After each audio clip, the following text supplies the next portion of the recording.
Last time on Square Roots, Celeste takes the plunge into the world of ruin. Sabin takes a job as a column. Tara experiences adventures in babysitting. And Setzer gets a dead girlfriend, so we'll finally stop seeing him as a monster. Too little, too late.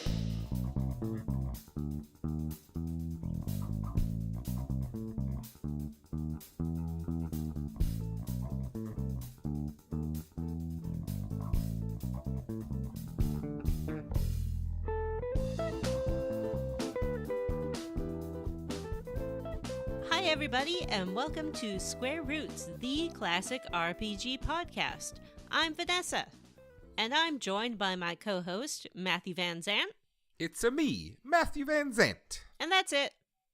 That's it. It's just you and me. Yeah, Where's everybody? Listeners have been demanding a Vanessa and Matt exclusive episode for years, and we're finally here to deliver.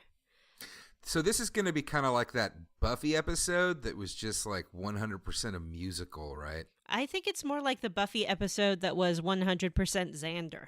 I don't get that reference. I've only seen one Buffy episode. Oh, was it the one where it was 100% music? Yep. Oh. I wonder how I knew.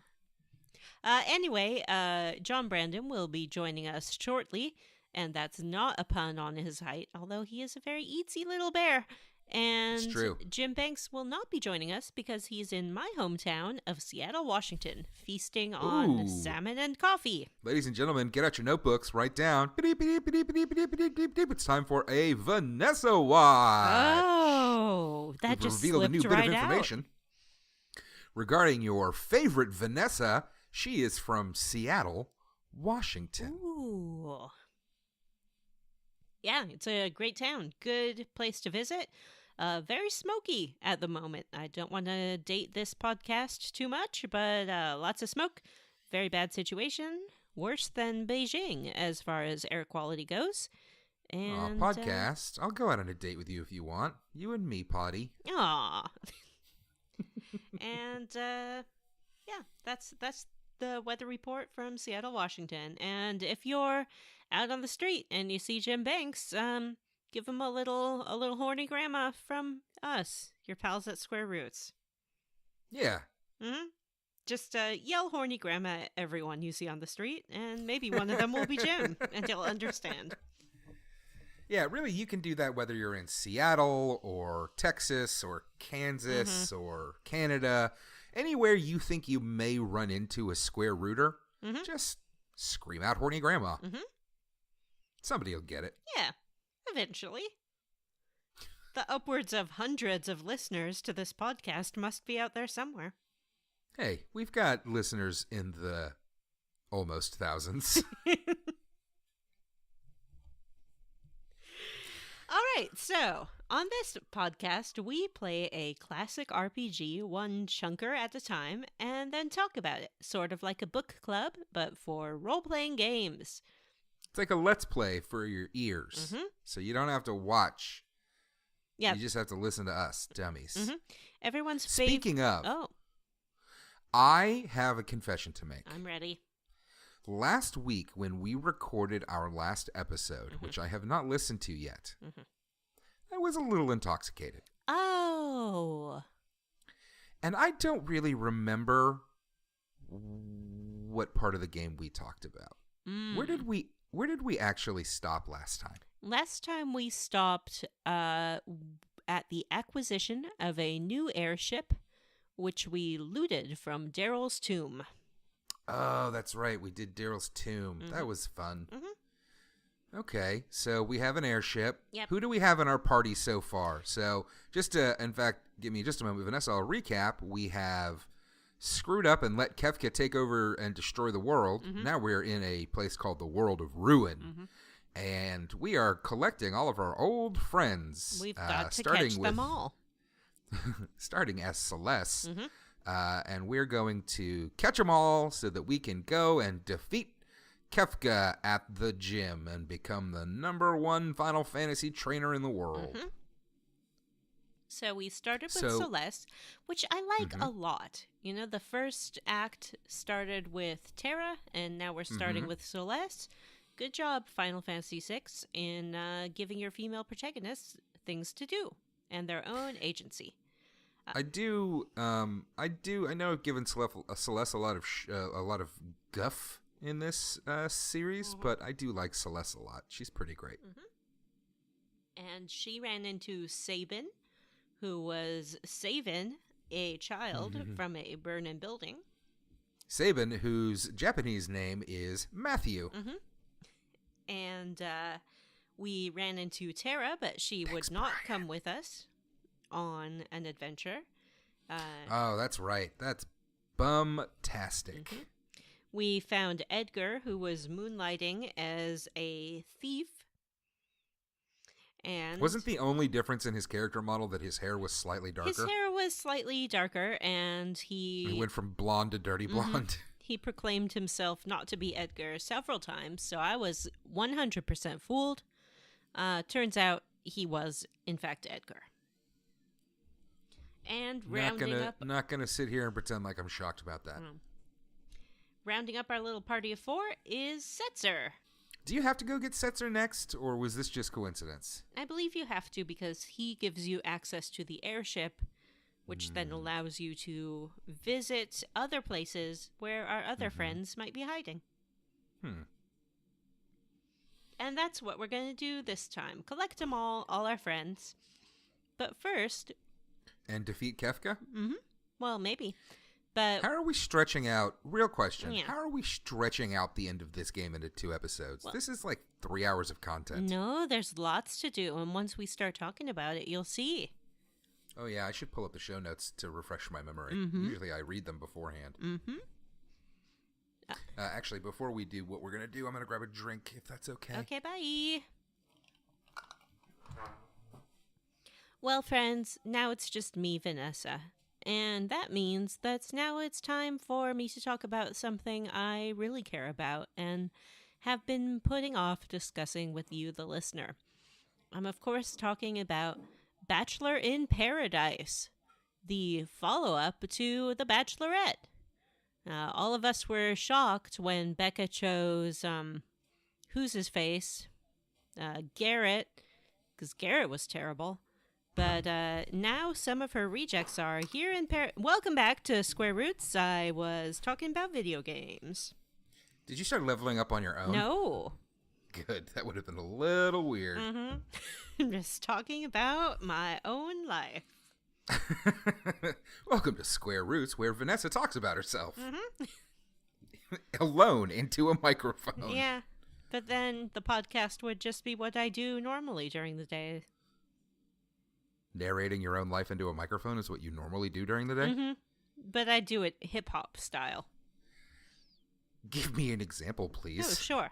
I'm Rappin' Nessa, and I'm here to say I love to do the dishes in a hip-hop way. I got my sponge and I got my towel. Gonna get all the food stuff off it now. All right, you need to, I'm going to need you to bump your wrap-up about 2 decades. Oh, okay. Okay. Here I go. It's Vanessa. It's Vanessa. Here we go. Here we go. Vanessa. Yeah. Yeah. How was that? All right, now insert some talk about oral sex that people perform on you and how much money you have. Okay. I got lots of money in my savings account, upwards of 4 figures in my savings account. Many of the boys perform oral sex on me. They all like it because it's a natural human thing to do. How was that? All right. We just need to put some sick beats behind that, and we legit have a Kanye album. Nice. I know. Nice. I knew I could do it. My for listeners at home who were curious, my attempt to do a auto-tuned voice on myself involved putting my fingers on my lips and smushing them together, which I don't think was very successful, but it's the only thing that came to mind that could possibly work. It's Vanessa remix. All right. So, a rapper I am not. Oh, you know what? Anyone can be a rapper. You just have to get a thesaurus and a sense of rhythm. That, I believe, is insulting to all of the wonderful rap artists out there who are incredibly talented and manage to do practically magical things with the English language. That is true. And it was very dismissive of me. And the only thing I can think of to make it right is to say that anyone could be Cole Porter. All you have to do is get a thesaurus and learn to play the piano. All right. So you were talking about video games. I was talking about video games. Tell me about video games. I won't. Okay. First, we're going to talk about how we leveled up. Ooh. Would you like to go first? Sure. Good, because I didn't do anything. Okay. Well, I went myself to the fair. I love a fair. I love the Midway games. I love the food stands. I love to see the rides, but not go on the rides. And I love the sights and sounds. What kind of fair was this? Was this a state fair? No. A county fair? Yes. A local fair? No. Fairway Pizza? No. It was a county fair. I guess you could say it was local because it was a 15-minute drive from where I am, which planted it, and again, you're going to want to get your Vanessa notebooks out for this, firmly in a suburban area. It was not a country fair in any sense of the word. In fact, I think it was sort of just in the playfield of some kind of middle school or something like that. So it was very small. But it had what I want from a fair, which is ridiculous fried foods, Midway games, and, of course, pig racing. Pig racing. What is a Midway game? Oh, a Midway game would... Like the arcade games by the video game developer Midway? Exactly. They, the video game developer Midway was there, and they were like, hey, come check out our cool games. Like, I don't know what they make, like Theme Park? Is that one of theirs? No, they were like a bigger publisher. Roller like Coaster Tycoon? I think they probably made like did they publish a Mortal Kombat at some point? Mortal Kombat, Mario Kart. Not Mario Kart. Yeah. Probably Roller Coaster Tycoon. Yeah, let's just say. Now, a Midway game would be things where you step up to a carnival worker, many of whom have a distinct style. One might call it methamphetamine chic. And That's not nice. You hand them over far too much money, and in return you get to play their game, and when you are done, they give you a prize. Oh, I knew Midway did games that I recognized. They did do a bunch of Mortal Kombat's. Oh. Pac-Man. Mm-hmm. Joust. Mm-hmm. Space Invaders. Wow. Rampage. Oh. NBA Jam. Spy Hunter. Jeez. Gauntlet. Those are some popular games, and I congratulate the people at Midway for their success. I agree. But that's not what I played. I played Dart Smash and TV? Balloon. Dart played and Galaga. Balloon is where you have a dart, and there are a whole bunch of balloons on a wall, and you throw the dart at the balloon, and it pops. That's a good game. And I also played Gun. Gun? Yeah, there was a gun. It looked like a shotgun or a rifle. And the man put a piece of cork in the end of it. And then you shoot it. And the cork comes flying out. And you shoot it at some upside down solo cups. And whichever solo cup it hits has a number written on the bottom. and that number corresponds to a prize or selection of prizes, and then you can choose which prize you want. So what did you win? I won a stuffed kangaroo with a baby in its pouch. Ooh. The pouch baby, it's not actually in a pouch. It's just a baby head sewn directly onto the stomach of the mother kangaroo. Ooh. So it's... like a reverse C-section. It's pretty disturbing if you look closely at it. And I also won a camouflage hat. Like a brimmed baseball cap kind of thing. But I gave it to my friend. Oh, well, that was nice of you. Well, she had given me a dress from her Stitch Fix box earlier in the day. And the dress was worth about like $70. And the hat was worth probably $1. If that. So I think I came out better for the deal in the long run. Plus, I don't like to wear hats. Yeah. Other people in my party won a comb that pops out like a switchblade. Those are always fun. They're super fun. And a fake mustache to paste on your face and walk around with a big old mustache. We ate fried Reese's Pieces cups. We ate an Oreo flurry kind of thing. Those are yummy. There were lots of other food, but we didn't eat very much because it was very hot and we didn't want to stay very long. And we watched a pig race. That's how I leveled up. Oh, don't think you're stopping there. Oh. Tell me about this pig race. Okay. So the pig race, it was a very short track. I guess it would be more accurate to say that it was a piglet race. There's a lot of hype leading up to showtime. They play songs like The Hamster Dance and Old MacDonald Had a Farm very loud. And there's a man who walks around the track and he is selling pig noses, stuffed pigs, little racing flags, and stuffed chili peppers for some reason.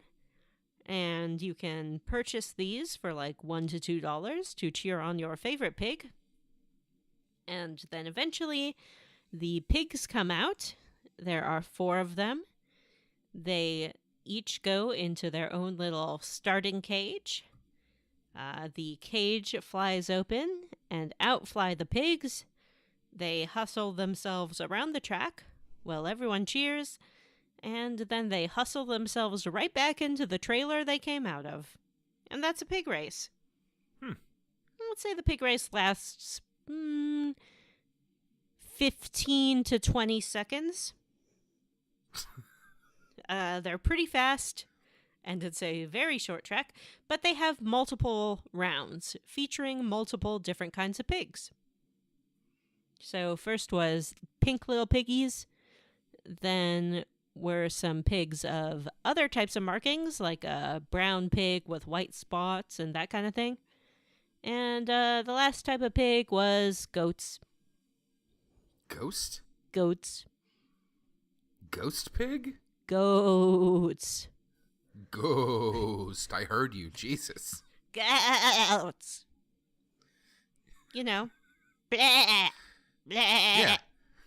Like a spooky ghost that like stands behind you and says, bleh, bleh. Like a goat. Oh, okay. Yeah. But we didn't stay to watch the goats. Wait, was it really a goat? Yeah, it was goats. What the fuck? Pig, goat. Did your pig or goat win? No. But... You fool. Look, it wasn't up to me. The man who was hosting the races says to each, section of people, oh, you're cheering for the blue pig. Whether I wanted to or not, I was just assigned. I didn't have a choice. I didn't get to examine the pigs and decide which one looks the feistiest or most likely to haul its porky little tail back to the trailer. How much money did you bet on this pig? Nothing. Oh my God. A flat You gamble bad. 0. You know what my kind of gamble is? Every play wins a prize Midway games. Like Mortal Kombat. Yeah. It's great because you pay like $5 to fire their cork rifle, and you know you're going to get a prize, and you know that the prize is worth less than $5 because that's how they make their money, but you also get the enjoyment of firing the cork rifle. That sounds thrilling. It was fine. And you got to see a ghost pig, so... Yeah, it's okay, because I knew it was a ghost. Sounds like a good time. The other way I leveled up is I was watching the television, and I was watching a show called 90 Day Fiancé Before the 90 Days. This is a show where people who have made some kind of romantic connection online go to visit their paramour and see if there's enough chemistry and love there to bring the person to the United States on a 90-day fiancé visa. It's a great show. If you believe in true love, you'll love it. And my favorite true love couple was a Trump-loving grandma from the United States of America. And she went to visit her boyfriend in Nigeria, who was 20 years younger than she was. Gross. And she got off the plane, and he was pretty happy to see her. The producers asked him how he was feeling, and he said that she looks older and larger in real life than she does in her pictures. Weird. But nonetheless, they went to a hotel, and she could not keep her hands off him. He was giggly and shy and clearly not interested in consummating this relationship, but she was all about it. She had traveled to Nigeria and she was going to get some. She was a real-life horny grandma. I'm super grossed out right now. That's a real show that's on television. Usually it is not women traveling to meet the men. It's more often men traveling to places like the Philippines, to meet women who they have fallen in love with like 3 weeks earlier and are definitely going to marry. This sounds bad. Look, love comes in all different shapes and sizes, and not everyone can find their person in the United States. They have to look somewhere else. Anyway, Nigeria. It didn't look great. I mean, no offense to Nigeria, but I'd want to move to the United States too if I lived where that guy did. I don't know why anybody's trying to move to the United States right now. You're just going to get deported, guy. Here's an interesting thing about this guy. Oh, because it's reality television, they get special exemptions from the president. Maybe. Got it. This Nigerian man had in his bedroom a framed picture of Donald Trump. He said that Donald Trump was his icon because he dreams of being an American businessman, and he loves how successful Trump is. And Grandma Girlfriend brought him a Trump hat and a shirt and a bobblehead, and he was delighted. Is it bad if I kind of hope those people die on the way back? Well, if you're hoping for like a plane crash, it's probably bad because there are a lot of other people who would be involved in that. What if they smother each other during sex? Ew. Matt! Yes? How did you level up? I did a thing. Did you? Not really. No, it was a quiet weekend. Okay, I watched a television program, or more accurately, a Netflix program called Disenchantment. Was it? Yes. Was it? Yes, it was. I haven't heard of it. It's a new show from Matt Groening of The Simpsons and Futurama fame. and it is basically Futurama, but in a fantasy land. Oh, I have heard of it. Solidly mediocre. But mediocre enough that I watched it and didn't dislike it, and I'll probably watch the next season. So that's what I got going on. I heard about that show because they were talking about how they wanted to have a feminist perspective, and yet they have no female writers on their staff. That's not true. They have like 3 female writers. Well, then I heard wrong. I think it was like 3 out of 12, but you know. Let's at least get our not great facts right. All right. I admit that I had either misheard or misremembered. Nevertheless, I am only a casual Simpsons fan, and not at all a Futurama fan, and so I don't intend to watch this show. But that's okay. Not everything is for every person. So what is wrong with you that you don't like Futurama, one of the greatest animated programs ever made? I mean, I guess I've seen it, and it seemed fine, but it's just not for me. Otherwise, I guess I finished Titanfall 2, which I believe I mentioned last week. The homoerotic robot man love story. And it kind of continued to underwhelm, but was fully worth the $6 I paid for it. And I started playing Uncharted 4. And listeners may know that I don't particularly like an Uncharted. And this one is pretty okay. I have also recently started to play Uncharted 4. It's certainly very cinematic, and it's not bad. It's enjoyable. The platform stuff is okay, and the puzzle stuff is okay.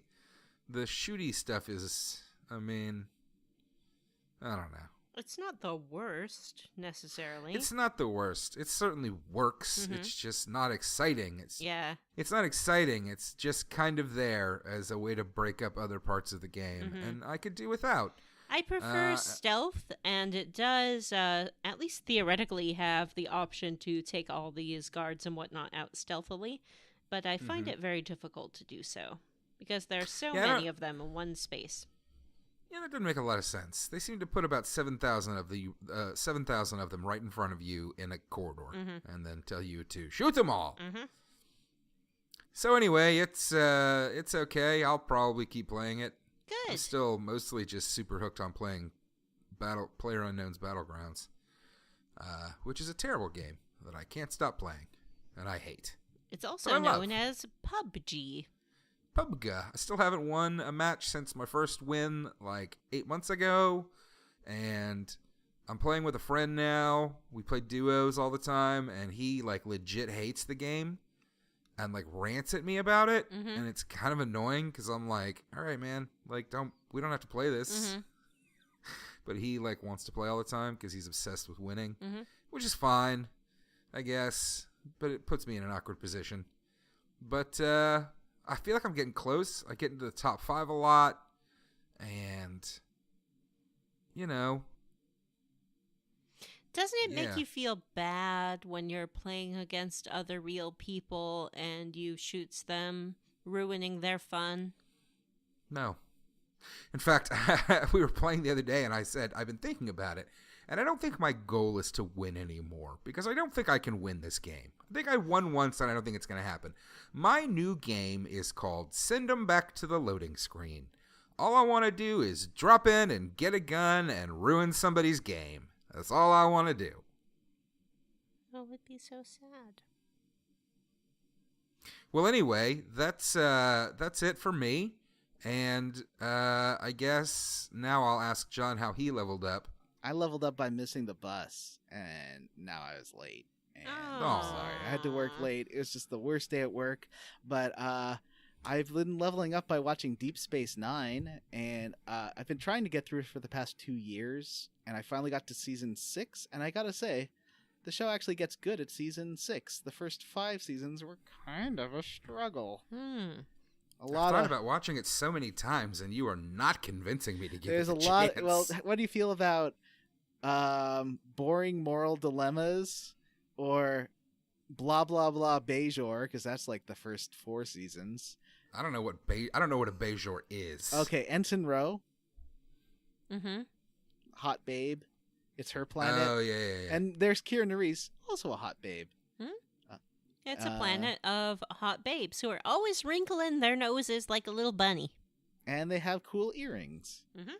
And they worship the prophets. Mm-hmm. And season 6 gets really good. The end of season 5, before the last couple of episodes, there's a streak of about 10 episodes without Cisco. That is really weird for this kind of show. Like, imagine having Star Trek Next Generation with no Picard for 10 episodes. Did he have a baby or something? I don't know.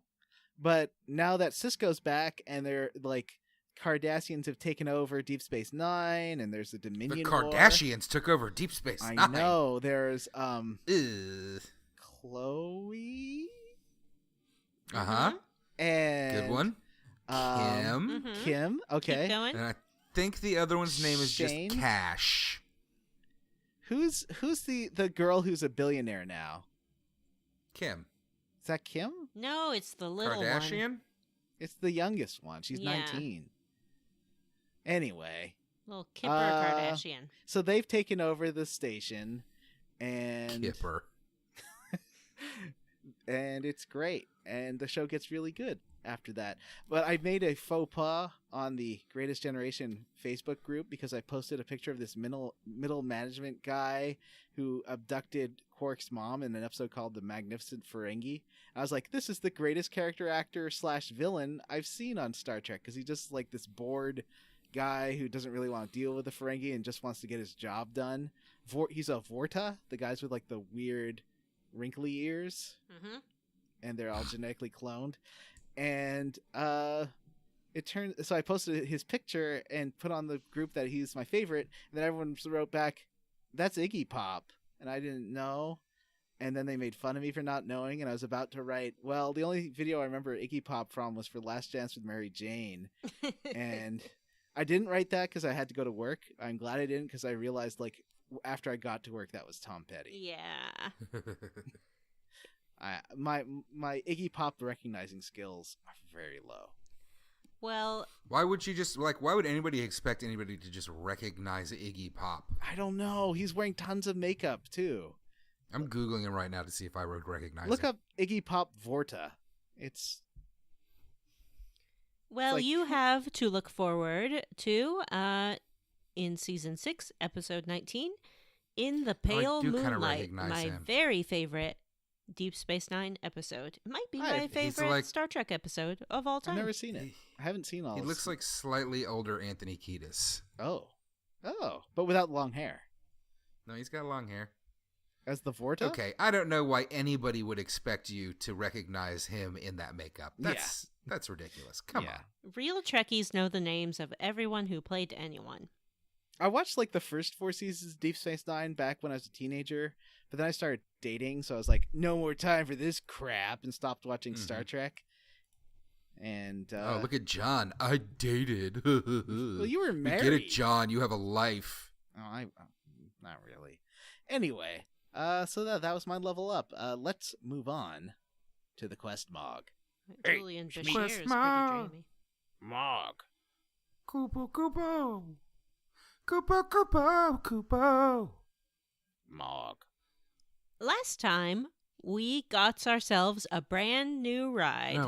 No, Vanessa, you already did the last time on. We're not starting over. But- A brand new ride. Oh. Airship 2. Yeah.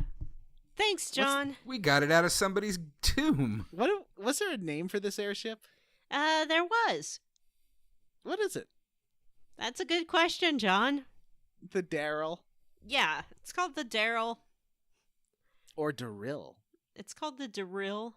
It's called the Drill. And The grave robber.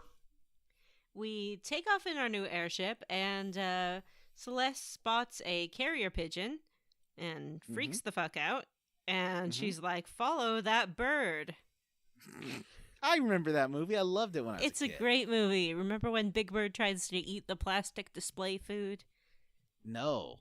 Okay, so we follow the bird all the way to the town of Miranda. And in Miranda is a woman we met in the world of balance who is exchanging a lot of letters with her injured boyfriend. Mainly, I was trying to convince Miranda that Steve was not good enough for her, and she should try to find someone more her style. Steve's a good guy, and maybe they are from different worlds, but Steve has a big heart, and he's the kind of guy who will meet you on the Brooklyn Bridge. Yeah, but he kind of reminds me of Greedo. He's a little bit Greedo-ish, but Greedos deserve love too, don't they? That's true. And besides, who else is going to stay home with the baby while Miranda pursues her career? It's true. All right, so Mr. Big? Lola's there, and I didn't give her letter before, because there was no way to. Like, I tried to give her that letter that what was his name? Steve tried giving her. But it's too late now, because they told me back in Mobliz that Steve totally did it. Yep. But this doesn't seem to bother Lola, who is continuing their correspondence quite happily. She has lots of beautiful silk flowers that he has sent her, and many letters from him, so clearly she is pen pals with a ghost. Oh, well, at least she knows. Oh, no, she doesn't know it's a ghost. She doesn't. Oh, no. It's a ghost. What she doesn't know is a ghost. That's pretty scary. Mm-hmm. It's way spooks. So our heroes are like, well, that's weird. And she asks us to deliver a letter for her, which we do. We take it to the post office and tie it to a pigeon, give the pigeon a little slap on the rump to make it fly, and off it goes. Mm-hmm. And we, of course, hop right back into our airship and follow that bird, part 2. Where's the bird go? Bird go to Zozo. Zozo? Mm-hmm. Isn't that a Led Zeppelin album? How should I know? Okay, Do sorry. I look like a Led Zeppelin fan? I don't know what a Led Zeppelin fan looks like. Someone's Me dad? neither. Yeah, I guess. I don't think I look like... Well, I might look like someone's dad. There are lots of dads out there. I probably resemble one of them. I assume Chad Mozart likes Led Zeppelin. Chad Mozart, write in and give us your thoughts on Led Zeppelin. If you can do it in the form of a review of their first 3 albums, that would be great. Thank you. So we follow it to Zozo. Zozo is the shit town full of poor people who just attack you on sight. But now you can just you can just murder anything that tries to fuck with you, which is pretty fun. Mm-hmm. And they still do try to fuck with you, even though last time you were there, you murdered them all. They're like, we're going to give it the old college try again. Here we go. Attacking these interlopers. But it does not go well for them. We wander around and find one person who is like, I have some rust away. I'll sell it to you. How about that? Yep. And I was like, sure, here's 1,000 gil. Right. In an RPG, if someone offers to sell you a unique item, just buy it. Except in Octopath Traveler, where you can buy unique items from literally everyone in the game, and sometimes they're not worth it. Oh. Interesting. Anyway, the rust off is definitely worth it because you can take the rust off of all kinds of things. Most notably, a door. Ooh. What kind of door? Is it to a secret garden? Sort of. It's to a secret mountain. Oh. Yeah, so you squirt your rust off on this door and go through the door, and it takes you right to Mount Zozo. That pub didn't look like it was next to a mountain. It did not look like it was next to a mountain. But, sometimes you go to the pub and you go through a door, and then there you are in a mountain. And what are you going to do about it? Yes. So, there's a bunch of caves. There's a button that if you step on it, a dragon will attack you. Yeah, I stepped on that button, and that dragon was hard. Yeah, I stepped on it as well, and it nearly killed me. I killed it, though. There's a bunch of these, and I fought like a few of them, and I don't know why I wasted my time. Mm-hmm. As we continue on, we will find the world is full of little dragons. They look like itty-bitty dragons on the map, but sometimes they're big dragons when you fight them. Mm-hmm.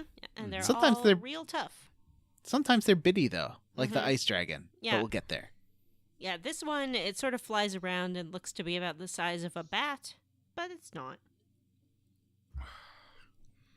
We continue our way through this cave system, and we find a room full of silk flowers and letters, and clearly this is the lair of the catfisher.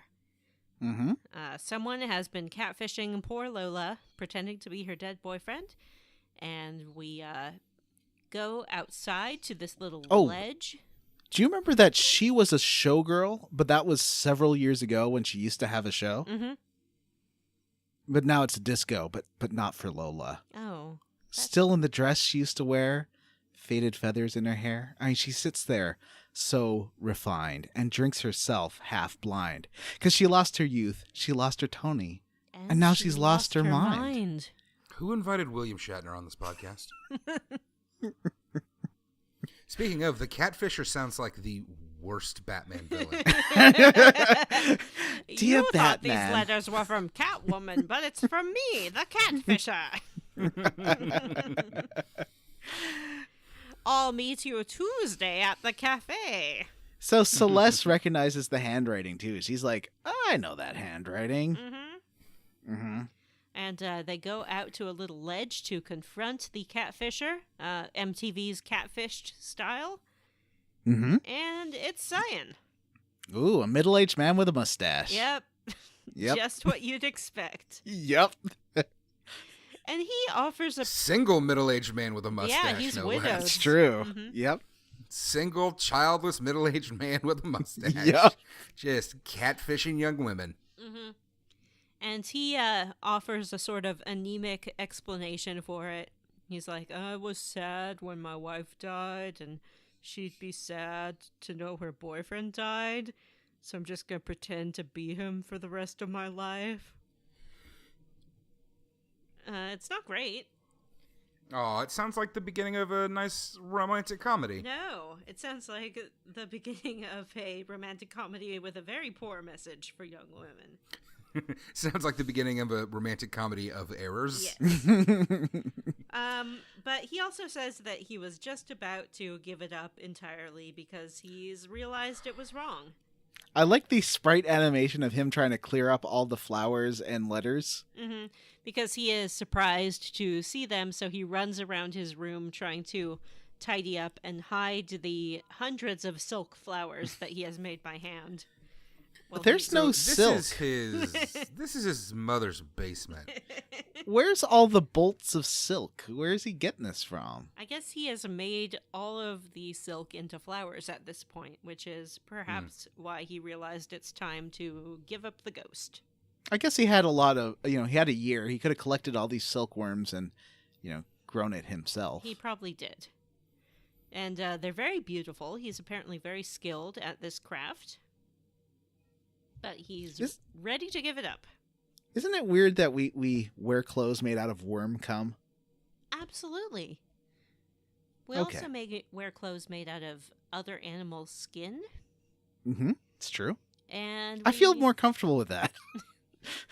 we wear clothes made out of plants. That's true. I like that. Mm-hmm. All right. And those are the 3 kinds of clothes we wear. The end. Mm-hmm. I guess we wear like polar fleece, which is made out of plastic. Yeah. Okay. And yeah. I'm not really clear on what plastic is.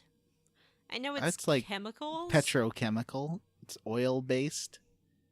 So we wear clothes made out of dead dinosaurs? Yeah. I literally wear clothes made out of dead dinosaurs. The museum got super mad at me. This stegosaurus skull is now my hat. Yup. Look at me. I'm Rock from Soul Calibur. So the next... Does the pigeon then go on to the veldt, or is it that people in the town tell you about the boy? No, Cyan tells you. He's okay. by the way, I saw Gao on the veldt. That's a pretty cool story, huh? And you're like, sure. And he then joins your party, and if you go back out to the ledge, you can find his key. Did you find his key, John? No. Yeah, you can find the key to his chest in his room. And if you open up his chest, it's full of books, the majority of which are books on how to understand machinery. I believe in the translation it calls it like machinery for dummies or something like that. Because as you might remember, Cyan's a bit of a technophobe. So he's clearly working on that. Oh, okay. That's clever. But there is also a book called Bushido in the Bedroom. Oh no. So I guess he's been learning some new techniques. I mean, he's got a girlfriend. Yep, he got his girlfriend Lola. And So since Cyan is a middle-aged single man with no kids and a mustache, do you think he drives a Monte Carlo or like an Eldorado? No, come on. He drives like a Mustang or a Charger. That's what they all drive. Oh, yeah, buddy. But Yeah. I drove him. Oh no. Hey, now that the millennials are hitting middle-aged, it's Mustangs and Chargers because those are the cheap sports cars. Yeah, I used to have a Mustang. That car was great. Y'all, he doesn't dumb. drive anything. Oh, He's right, because he's of afraid of machines. technology. Yeah. Right. Yeah. Sorry. I mean, he drives Lola crazy with his Bushido in the bedroom. Right. With his pretending to be her boyfriend. So how do they resolve this? Does he just decide to never mail her again, or does he write her a letter and tell her that he was lying? Or He has a letter telling her that he was lying, which you can take and bring to her. And in fact, you can bring it to her with him in the party. And she'll sort of say, "Oh, I guess I knew all along that he was dead, but I wanted to kind of keep up the farce, and whoever wrote these letters has a really kind heart, and I'd like to meet him." And then the rest of the party kind of looks at Cyan, and he's like, "No, no, no, no, no," and runs away. And that's the conclusion of that. And then the punches flew, and chairs were smashed in two. There's a blood and a single gunshot, but just who shot who? So, I guess the next stop has to be the Veldt. To pick up everyone's favorite, Kevin McAllister. Yep. And getting Gao's really easy. You just do the same thing you did before. You walk around until you fight something, and then Gao pops up, and he's like, "Gao got strong on the Veldt. Gao got friends." There's a whole list of all the rages he can get, and I was like, oh, cool. I can get, like, Nightshade, and I can get Tyrannosaur. And then, like, I tried it for 2 hours and didn't get any of the good ones, so I gave up. Yeah. Gao is a lot of time for very little return. Yeah. Gal friend. Friend. I was also going nuts seeing that message over and over again. Yeah. And you can't even level up when you're No, trying you to can't get level rages up. for him. And you can't keep it on auto battle, because if you do, your party will attack Gao as soon as he comes back. Jeez. Lame. And then he's like, "Ow, you mean," and runs away. We can also take our airship over to Thasma. And in Thasma, we encounter a little sleepy boo. It's called Thamasa in my game. Oh, I'm sorry. I suppose I'm just mispronouncing it. Okay. Anyway. A sleepy boo? There's Who's a sleepy boo? There's a little sleepy boo shadow there. That's not where in that cave? He's not in a cave. There he is. In mine, he was in a cave. In mine, he was in a bed. No. In mine, like, there's a cave on the Veldt, and you go through that, and then you see that Shadow's in there, and Interceptor's trying to lead you to him, and you get to him, and he's been knocked out by the monsters in this cave, and you rescue him, and then you take him to Thamasa, where then they're like, let's take him right to Thamasa, even though I don't think that's the closest town. And you get there, and then he's sleeping in a bed, and we're like, well, I guess we'll come back later. Maybe I forgot about getting him from the cave. Now that you mention it, it sounds familiar. There's you have to fight bosses that are 2 behemoth kings in a row. It's all coming back to me. Mm-hmm. And And then you find him lying on the ground. Yeah. I remember! His muscular bubble butt in the air. That's right. Which is quite the invitation for all those behemoths. I can only assume that's why they've shown up. No, you know what? Behemoth respect consent. They're like, oh, well, that's an attractive man. Maybe I'll ask him out. But they're just going to sit there until he wakes up. Yeah. And be like, hey, want to go out for coffee sometime? Mm-hmm. Get to know each other? Mm-hmm. It's my partner, Behemoth King. Mm-hmm. I'm also Behemoth King. Together we're the Behemoth Kings. Yep.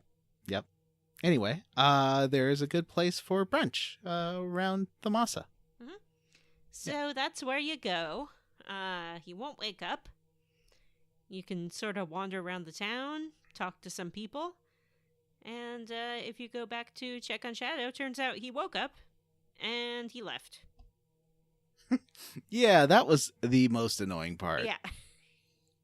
Some old guy tells you, oh yeah, he woke up and he just left to go to that Coliseum. Mm-hmm. Unfortunately, his sword was right next to him in that cave. Mm-hmm. So if you bet his sword, you will get him to join your party after you fight him at the Coliseum. Yes, he went to the Coliseum to look for Ichigeki, his sword, which I'm sure it's pronounced Ichigeki. I did a great job pronouncing that. Good job. The Coliseum is great because Ultros is there. Yep. But he's been reduced to being a desk clerk. Yeah, because he apparently had a lot of debt. Oh. Well, you know, credit cards, they can really add up on you when you're not looking. What is he buying? Oh, stationery? I guess he did have stationery. He wrote that letter. Yep. Opera tickets. One can assume he Yep. didn't just break into the opera. He had to buy tickets. He might have got a season pass. Oh, that's probably true. He wanted to get those subscriber first choices on seats and specials. And he also thought that Funko Pops were like a good investment. Oh, so he spent a lot of his money on Funko Pops. Yeah, like on limited edition Funko Pops. Yeah. I gotta get me that Not limited a good edition Jared investment. Funko Pop. He resells them on eBay for $99 a piece, except no one Yeah, ever for bids. now. But now he's got, you know, a closet full of Funko Pops that he assumes will be valuable in 5 years. But what happens if they're not? Yeah. It's Beanie Babies all over again. Mm-hmm. He's also bought Beanie Babies, comic books, trading cards. Hatchables. Where are people going to wise up? Mm-hmm. Hatchimals? Yeah. Hatchimals, yeah. Hatchimals were the big craze a while ago. Yep. Hatchimals were the big craze because all the kids wanted them, not because people were.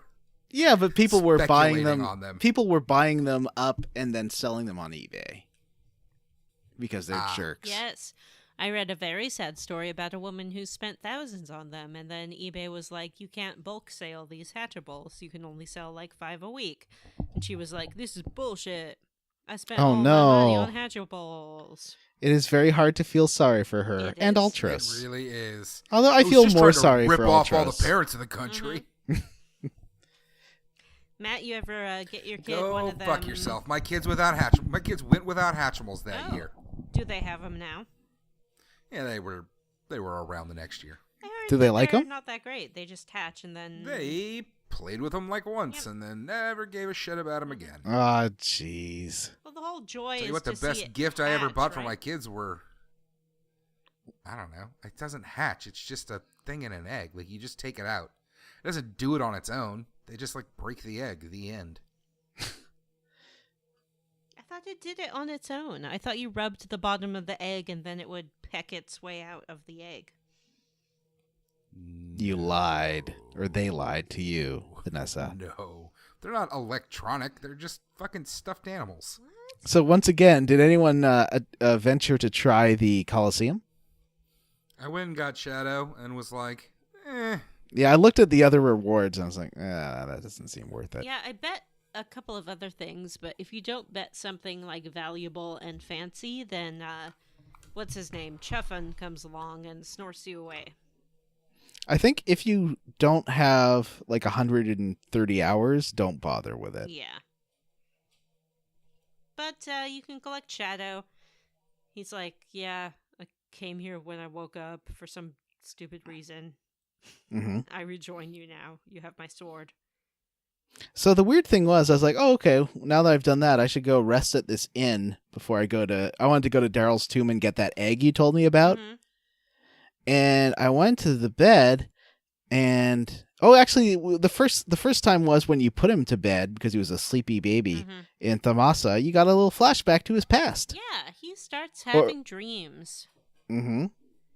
And he sort of dreams about... Well, tell me what you've seen so far of his dreams.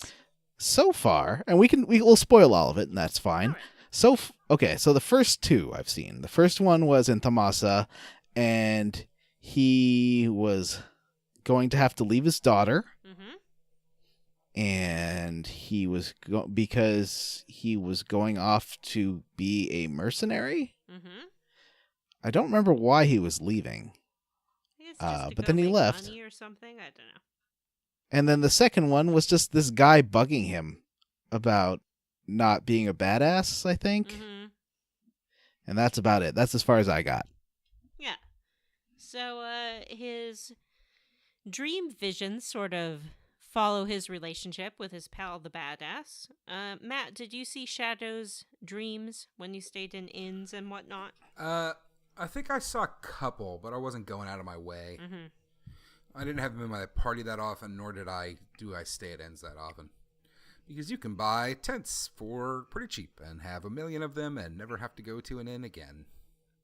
Yeah, so I tried my best to get them all, and sort of learned that he decided to become an assassin because he didn't think he was badass enough. And he and his partner are kind of living this life of crime. And then at one point, his partner is injured in a cave. And oh, no. He's basically going to, bleed out. And he tells Shadow, hey, you got to kill me, bro. Be a bro and just kill me. And Shadow can't do it. And he runs away. Oh. Yeah. Super lame. And from that day on, Shadow vows to be even more of a badass. And, Shadow sucks. Yes. As this story unfolds, and here's where we get into real spoilers, it is strongly implied that the child that Shadow left behind was Relm. Oh. Because that dog did seem pretty into the kid. The dog is into the kid, and then there's a little scene with Strago at one point where he says to Shadow, let me see you without your mask. I just need to know. And then Shadow shows him his face, and he's like, thank you. And now he knows that Shadow is Relm's long-lost father, who went 100% deadbeat dad. Oh, wow. I will have more to say about this at the end of the game. Okay. So now we got Shadow. We swing back over to Mobliz to check on Terra. And Lola's boyfriend, who's cool, just chilling with his new girlfriend. Yeah. In Mobliz, Terra, Cadrin, and Dwayne are missing, but the kids are all excited because they say that Cadrin is having a baby. Oh, wow. You can sort of follow a dog to a basement. And Tara's down there, and Catton's down there, and she's like, I'm going to have a baby. What do I do? And then Dwayne comes, and he's like, I'm sorry I ran away. I was scared because you're having my baby. I'm back now. And that is some classic cliched nonsense. There's all this nonsense going on. And then that monster Humbra comes back, who we fought before. Yay! Humbra! Humbra seems And like this John's time- type. He's pretty porky. He skips leg day, though. Yeah, he has little itty-bitty toothpick legs.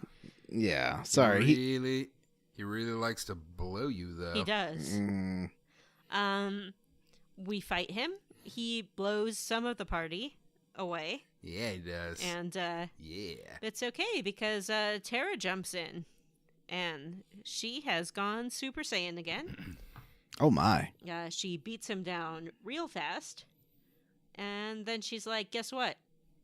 I figured out that I know how to love.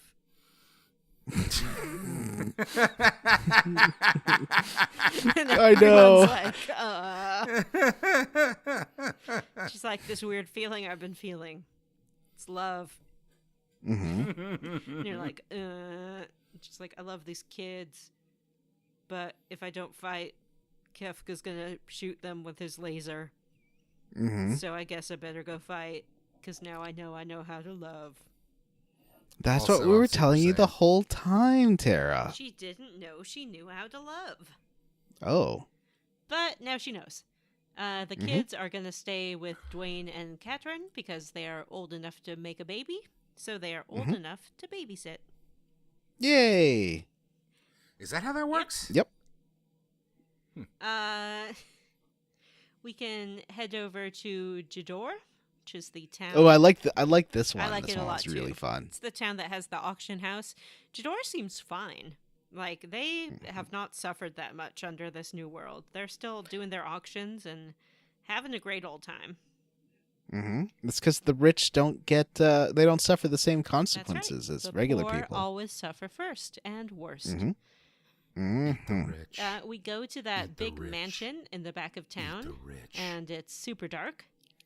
And there's a diary lying out saying all kinds of crazy stuff. Like what? I don't remember. The diary was about this light switch he got and how it's kind of weird, and how there's a basement. Mm-hmm. I don't And know. there's weird stuff going on in the house, and everything's super spooky. So Yep. you can go, you turn on the light, and go upstairs to his gallery. And if you examine the paintings, there's one of the Emperor. And Yep. you can find a letter from the Emperor in it. Yep, I did that.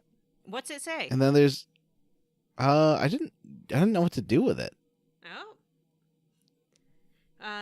So Well, what you do is you take it and you send it to the Emperor so that he thinks you're alive. Oh. Now you can start catfishing the Emperor. Ooh, that's a great idea. The Emperor is dead. Yeah. Oh, so then you write Owzer and pretend like you're the Emperor. Yeah, Mhm. and you're like, Dear Owzer, I'm the Emperor. Sorry about destroying the world. It was not my fault. Kefka did it. He's that clown. I mean, he was going to do it either way. He was going to do it too. This is what was going to happen. I think that his letter just kind of says, what's up? I heard about some treasure. It's in this mountain place. Oh, yeah. That's right. Yeah, what you Yep. do with it is you read it. Okay. Is where he's leading you, is that where Locke is? Mm-hmm. Okay. So then you find a painting that's a secret door. You go through this basement. It's pretty Painting of the tricky. lady. Mm-hmm. The basement has like doors that loop around and lead you to different places. But you fight your way through there, and then you find Owzer, who is this Yeah. big Owzer! kind of Job the Hutt feller. Yeah. And he's holding a young girl captive. He is. This game gets Yep. weird. And he's got Relm down here with him. And Relm is furiously painting on this painting of the goddess Lakshmi. Mm-hmm. And Owzer is like, don't hurt my painting, but you have to get the demon out of it. And you're like, what the heck are you talking about? And it turns out the painting is possessed by Chad Arnook. Oh. I just call him Chad. Chad. Yeah. Fucking Chad. Yeah. This fight is kind of annoying. Because, Well, Why? go ahead, John. it keeps changing between this like creepy monster man and a beautiful woman. Oh, yeah. And if you attack the beautiful woman, she counterattacks with a area of effect like lightning spell. Yeah, but I was like almost immune to it, so it didn't just make did any it anyway. difference. Yeah. Sorry, she can attack all she wants. It didn't matter. So you fight him and kill him. And Relm, who I guess was there trying to stop him from taking over the painting entirely by painting over it or something. I don't know exactly what she was doing. But she is now free to go. And Owzer is like, Relm is a great talent. I'm gonna keep her forever and be her patron. And she's like, no, goodbye. And off she goes. We can then go to the Phoenix Cave, which is the star-shaped cave full of treasure that we read about in the Emperor's Letter. I haven't been there yet. That's my next stop. Oh, well, in the Phoenix Cave, you split into 3 parties. You wander through a whole bunch of dungeons and have to push buttons and switch between party members and whatnot. It's super irritating. Did you think it was irritating, Matt? Yeah, it was dumb. And it, I don't know, I think it took me a while. Yeah, it took me a while, too. I did not care for it. And the only payoff, really, besides finding some treasure, is at the end you find Locke. Locke is still hung up on that corpse girlfriend of his. And he's like, Yeah? Finally, I have the power to bring her back to life. So he takes it to where she is entombed and watched over by the creepy man and brings her back to life. And she's basically like, hey, you should let me die. Why? Because this is some hot nonsense. And she tells him, I was really happy with you. Like, it was great. And now you've brought me back to life for just a little bit. But turns out I'm only going to be back to life for like half a minute. Oh. I'm done being alive now. And you should give your love to the one who now dwells in your heart. Oh. And, who's that? well, we don't know. Lola? I know who hopes it is her. Tara? Celeste, yo. Oh. She's all about that Locke. Well, I guess the magicite is cracked, which is why it wouldn't bring her back forever. Oh, okay. But then she merges her spirit with the magicite and makes it whole again. So you can still carry around her spirit forever, and yet also date other people. So really, Locke gets the best of both worlds. Oh boy! As long as he doesn't mind his ex-dead girlfriend hanging out with him and his new girlfriend. That's right. And he... Remind me, what is this magicite called? Phoenix. Oh. Of course. A chance to fight to the Phoenix. Is that the one that flame. teaches you re-raise? I think so. It gives you good raisin powers. Ah. And Kira, yes. And I believe Kira 3. Kiraga, right? I got Kiraga from Lakshmi. Sometimes there's think. overlap. Ah. Okay. I mean, if you really want to know, I can Google it. Nah, that's cool. I mean, It's not like you two don't have computers in front of you right now. I'm holding a microphone right now. I'm drunk. Okay, so All right, I'm not really drunk. I'm just lazy. now she's dead for real. I'm holding a beer. They finally bury her body so that old man can't mess with it anymore. It's a very sad day for him. Good. At this point, you can... Creepy Tom Petty, Emmer Effer. Mm-hmm. I think you mean to say creepy Iggy Pop MRF. Right, sorry. Yes. You can head on over to Narshi, or Narsh, depending on Narshe. or Narshe. You know, there's Sachet. tons of ways to pronounce it. It's totally abandoned, except for some guy, and he's like, hey, I got this Ragnarok magicite. You want me to make it into a sword? I don't have that guy yet because I don't have Locke yet, so I couldn't unlock that door. Oh, yeah. All the doors are Yeah. locked, and Locke can unlock them. Yeah, I actually Ooh. went and got Locke last. Now his name makes sense. You should not have this guy make it into a sword, even though it makes No. for a good sword. Because if you equip it as magicite, it will teach you Ultima. Yeah. Ooh. The Everyone's favorite Let me tell you RPG series. Yep. Everyone's favorite Final Fantasy spell. Oh. Should we play Ultima one day, or should that be a versus game? I don't know. I mean, probably not Ultima 1 because No. it's a fucking MS-DOS game. Oh, no, that's pre-MS-DOS. It wishes it was MS-DOS. That's like Excuse me. Apple Probably II. not Ultima 1 because that's a board game. And this is not a board game podcast. Ooh, we should play a board game. Yeah, when we're all together in person, we can totally do a board game. It's never going to happen. Never? Never say never. I'll go to Jacksonville or wherever it is you live and watch a Jaguars game and then play a board game. I don't want to go down there. Maybe in February. Okay. So we can wander around the town, loot the abandoned buildings, and if you wander into the mines, you find Mog, who is like super happy to see you. He's like, Capo, I thought you were all dead. I'm super stoked I'm not alone anymore in the world. Please take me with you. I'm your little cuddly teddy bear buddy. I just imagine he talks like this. Yeah, it's like, hey, Mog. Did you watch that commercial I showed you? I put on the group of the 1995 or 4 commercial for Final Fantasy 3. Yes, it was very disturbing. Where Mog talks like this. Mog talks like, Capo, I'm your best teddy bear friend. Next! Mog talks like Danny DeVito. Next! Mog also mentions that he knows a Yeti. A Yeti? And if you wander around... Or a you just Sasquatch? sort of drop down a little hole. A Bigfoot? Mm-hmm. A Chupacabra? Work your way through the caves and get to this Yeti. His name's Umaro. A Mothman? Umaro is good at a New Jersey Devil. picking people up and throwing them. A vampire. It's like his signature A vampire? Yeah.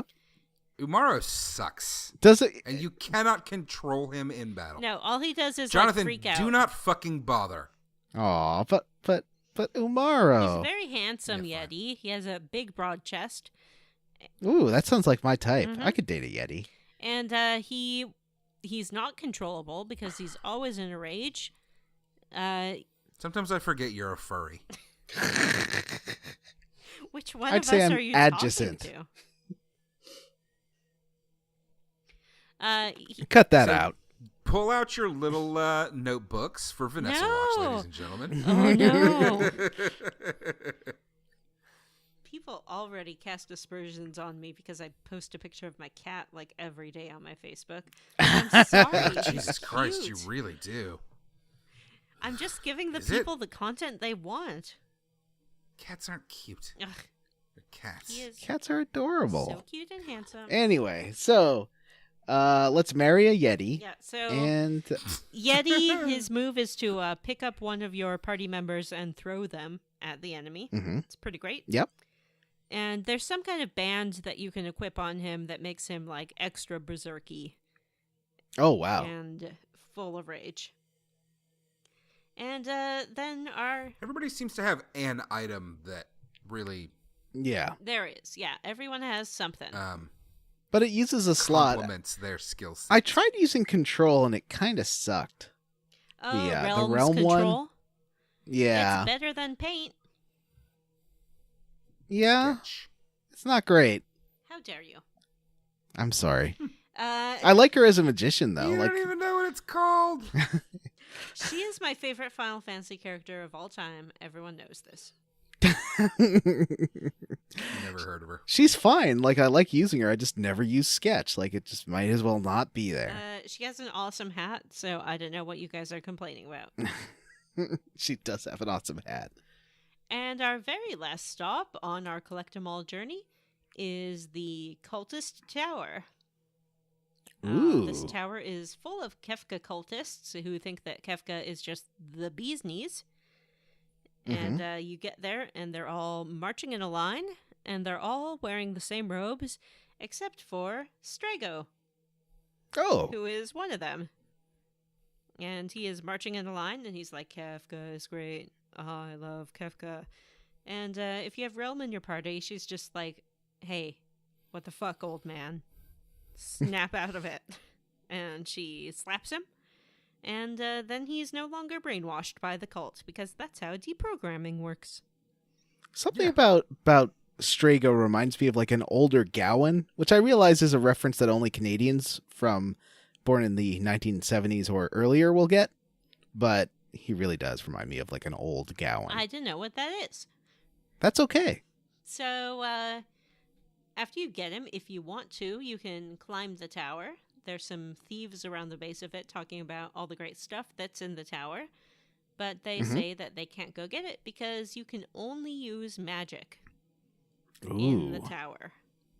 Ooh. Do you get XP? You do. Okay, that's good. And there's lots of good stuff in there. There's a new tool for Edgar called the air anchor, which is like a big old anchor. Is it fun? It's pretty fun. It's not probably as fun as Chainsaw because, as we've talked about before, sometimes he gets the little Jason mask on his face when he uses his chainsaw, and what could Yeah, but that doesn't work on bosses. It doesn't work on bosses. Which is lame. There's also a Genji shield, and a very nice dirk for Shadow, and some force armor. Yep. And most importantly, well, before I get to that, there's another one of them dragons in there. There are also some Thamasa. I'm not there yet. That's not the Thamasa. dragon. Stop saying Thamasa. Okay. Thamasa. Stop it. I forgot to mention there's also some dragons in the Phoenix Cave. So if you are doing the kill all the dragons side quest, be sure to kill them. Who has time? No one. And there's the Soul of Thamasa, which is a artifact that Terra can equip, and it turns her magic into dual cast, which means that every turn she can cast 2 spells. That sounds pretty good. It's pretty good. Yeah, I wish I would have had that Especially if you teach her Ultima, because she can basically do 20k of damage per turn. Wow. And then, if you get the last member of our little gang, that member can be like, I'll do what you just did. Exactly. I had slated to talk about that next time. Okay, let's do that. Yes. Because next time we'll do a little bit of miscellaneous stuff before we tackle Kefka's Tower. If you're interested in the kind of stuff we'll do, we'll go to Triangle Island, Doma Castle, the Opera House, the Castle under Figaro, and Ebit's Rock to hunt for Hydon. Oh. That's the kind of stuff we'll do. That sounds like a lot of fun. It's going to be great. I'm not going to do any of that. I am. Some of it. I've already done, like, Doma Castle. And Rex Soul is a jerk that made me grind for an hour so I could beat him. Terrible. I did Rex Soul. Yeah. Rex Soul is the hardest boss fight in the game, maybe? Maybe. Unless there's some... I think there's, like, some bonus ones like Cactuar that are harder. And there's a Death Gaze. We're gonna kill you.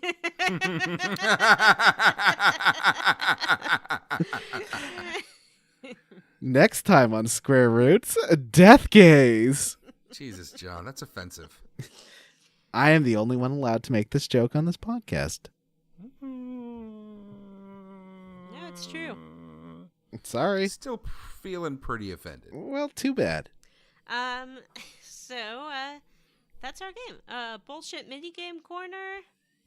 Not a lot to go through right now. I guess there's some sort of stuff in the Phoenix Cave with pushing a button, and then it makes, like, certain doors open and things like that, and you have to switch between party members. I thought it was a lot of bullshit, but I know that John hasn't done that yet, so he can't really comment on it. There's the Coliseum, but it just wasn't fun. Oh, yeah. That might be the bullshittiest minigame, because none of us even bothered doing it. I feel like to really be a bullshit minigame, though, it should have it like its own UI. That's where you know you're in a bullshit minigame. If there's some kind of weird font or like counters on the screen, you know it's a bullshit minigame. That's why I was happy in Grandia for that sweeping the deck or swapping the deck minigame. You knew that was a minigame because it had like splash screens and UI. Yeah. We didn't really talk about how the Coliseum works, where how it goes is you bet an item, and if it's a good enough item, you fight a monster. If it's a bad item, that snuffly Chuffin guy who's best friends with Ultros just comes along and snorts you away. Yep. But then... I feel like that guy is Ultros's cousin. Like, they have that kind of relationship. The two hang out with each other because they're related. Yeah. And no one else wants to be friends with them. And I think that he's also the one who's making Ultros work in the Colosseum. So he's like the guy who Ultros owes money to. You know what? I bet he sold him his old Monte Carlo, and that's what did. Ultros is trying to pay off. Or maybe Ultros paid him. Remember when they both attacked the airship? Ultros was like, yeah. Oh, I'll give you all the loot from their bodies once we beat them. And he's like, what if we don't beat them? And Ultros, like, definitely thought they were going to win. So he's like, oh, then I'll just pay you. But he couldn't. Oof. Ultros. Yeah. So, once you're actually in these battles, though, you don't control the character. And you can only pick one character to go in and fight. And they do whatever they want to do. And then it's over. And then we will just talk about what we're squarely against. Oh. Okay. Matt, what are you squarely against? I'm squarely against these dragon fights. They're dumb, and they don't seem to serve a purpose. Somebody tell me what the end game is on Dragon. I will tell you.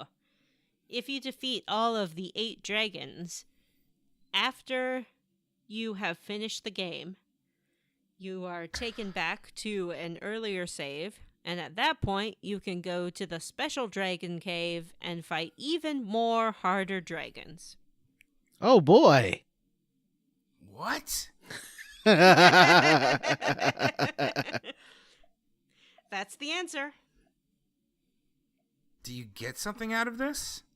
The ability to continue with the fun of Final Fantasy VI after the final boss. Boy. Oh, Matthew, you had another squarely against. You wanted to talk about Shadow and his fatherness. No, I said I wanted to talk about that when we finish the game. Oh, you're right. Sorry. My mistake. John, what are you squarely against? I am squarely against trying to get Gao's awesome red rages and taking like an hour or more on the dumb Velt and not getting a single one of the ones that I wanted. And I realized that I do not have enough time in my life to do this. So I moved on. Vanessa, what about you? What are you squarely against? I'm squarely against whatever was going on with Owzer and Relm in the basement. He says that he's only interested in her for her artistic ability, but I don't know. I mean, she's 11 years old at this point. He's this weird, creepy rich guy. He has a secret basement. The demon, like, part of this, that the demon trapped her and him and was attracted to the Lakshmi. Yeah, the demon was attracted to this erotic painting that this dude had hung up, but why was Relm there in the first place? He took her to his basement with his erotic painting. I don't like it, and I am squarely against it. We have a letter. Can I read it? Yes, it's more of a missive, actually, so I have included just a portion of it here. Mm-hmm. Yeah, John, go ahead and read the letter. Okay, this is from Josh Hazard, who we have a lot of, I'm going to say it, we have a lot of listeners with really cool sounding names. Yeah, Josh Hazard and Race Jenkins need to get together. I would watch that show. What about Kevin Moser? Cowman Mooser? Yeah. Yes, he can totally be on the Buddy Cop show as well. What about Benzina? That what about Vanessa's name mom? Is so cool. Benzina Benzoni. What about my mom? Yeah. I mean, come on. Race Jenkins? Yeah. All these cool names. I'm just saying anyway. that Race Jenkins and Josh Hazard sound like a pair of, like, off-the-wall cops who don't follow the rules. Mm-hmm. And their chief, Kiva Mooser, isn't having it anymore. Only their contact in the shadowy underworld, Cyril the Wolf, can let them in on the criminal info. Anyway, so here's Josh Hazard. Tara, she's lost hope, just like everyone else. But instead of sitting around sleeping and being unproductive until a banana man died, she did something. She took in kids. She saw a world that went to shit and rolled up her sleeves. Then, Basically, a year after Armageddon, a handful of people she used to know show up and want to try and find their other friends to save the world. Tara's already saved the world. She's been keeping these kids safe on her own, by herself, without help from anyone. Yeah, she'll stick around with her new community. Anyone in her position would. Maybe, when you find all these people, get a plan sorted out, and you really need her, she'd come help. That, to me, is totally reasonable. But it'd be like if four of my old high school friends suddenly showed up at my door and explained they're all going to save the world if we can find the others and they need me. I don't know about you, but I'm going to need to know that the plan going into this, especially if the one rallying the call was asleep for all that time. I think that is a fair counterpoint to all of the shit we shat on Tara for refusing to go on this adventure. And I think that my frustration with it was less the particular situation and more that it did seem tied to the trope of women sort of giving up the fight mid-battle to have a family and whatnot. Because it tied into issues of sexism that I had just recently read about, as I talked about on the last show. You were mad. I don't remember that. Rightfully so. Mad. I'm still mad. Good. Oh, I do. I'm not repeating it. Listen to the end of last week's episode. Hey, I'm only listen listening to to the the podcast Adventure for Zone right once. now. Oh, okay. That makes a sense. I'm pretty purist. much only listening to I got the free month of Stitcher so I could listen to all the back episodes of Spontanea Nation, and that show makes me laugh like nothing else in this world. Aw. It's really fun. I've been listening to Savage Love. Jesus. Ugh. Yeah, I know. All right. Deal with it. Your fave is problematic. I get it. Yep. Let's not get into that. All right. Do you want me? Can I read the patrons in my gruff voice? Do Please it. do. Hey, wait. We All have right. to plug the Patreon first. Okay, Do that. You do it, All right. Matt. Shit. I'll do it. Okay. So we got this Patreon, right, guys? It's pretty great.